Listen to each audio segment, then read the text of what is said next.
સોશિયાળમાં મોન્સૂનની પ્રથમ વરસાદી ઝાપટાએ જ સુરત મહાનગરપાલિકાની ઘોર બેદરકારીને ઉજાગર કરી દીધી છે। આજે સવારથી શરૂ થયેલા વરસાદે થોડા કલાકોમાં જ શહેરના મુખ્ય માર્ગોને તળાવમાં ફેરવી દીધા, જેના કારણે અનેક બસો ફસાઈ જવાની ઘટનાઓ સામે આવી। તાજેતરમાં પાંડેસરા બાદ હવે પાલ વિસ્તારમાં બીઆરટીએસ બસ જમીનમાં ધસી જતા ગંભીર સ્થિતિ સર્જાઈ છે। પાલ વિસ્તારના મુખ્ય માર્ગ પર અચાનક રોડ બેસી જતા એક બીઆરટીએસ બસનો આગળનો ભાગ જમીનમાં ધસી ગયો હતો। આખી બસ લગભગ અડધી ધરતીમાં સમાઈ ગઈ હતી। જોતજોતામાં ભારે અફરાતફરી મચી હતી। સદનસીબે આ દુર્ઘટનામાં કોઈ મુસાફરને ઈજા થઈ ન હતી, પરંતુ આ ઘટનાએ શહેરના ડ્રેનેજ અને રોડ ક્વોલિટી પર ગંભીર પ્રશ્નો ઉઠાવ્યા છે। આ પહેલા પાંડેસરામાં પણ આવી જ ઘટના બની હતી। ત્યાં બસના પૈડા ખાડામાં ફસાઈ જતા મુસાફરોને ભારે મુશ્કેલીનો સામનો કરવો પડ્યો હતો।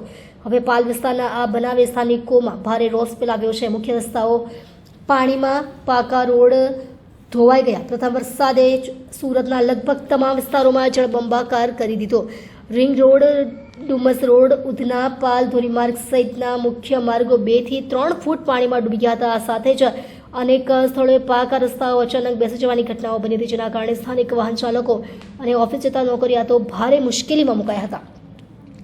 પ્રી મોન્સૂનની આ પોલ સામે સ્થાનિક લોકોએ પાલિકા તંત્ર પર બેદરકારીના આક્ષેપો કર્યા છે। દર વર્ષે વરસાદ વખતે આ જ સ્થિતિ થાય છે, છતાં કોઈ સુધારો થતો નથી। પાલિકાએ ડ્રેનેજ સિસ્ટમ અને રોડની ગુણવત્તા પર ધ્યાન ન આપ્યું તો આવી ઘટનાઓ વધતી જ રહેશે। એક સ્થાનિકે ગુસ્સો વ્યક્ત કર્યો। ત્યારે પાલિકા તંત્રએ બીઆરટીએસ બસને બહાર કાઢવાની કામગીરી હાથ ધરી છે, પરંતુ લોકોના સવાલો શું ફક્ત નુકસાની ભરપાઈ પૂરતું છે?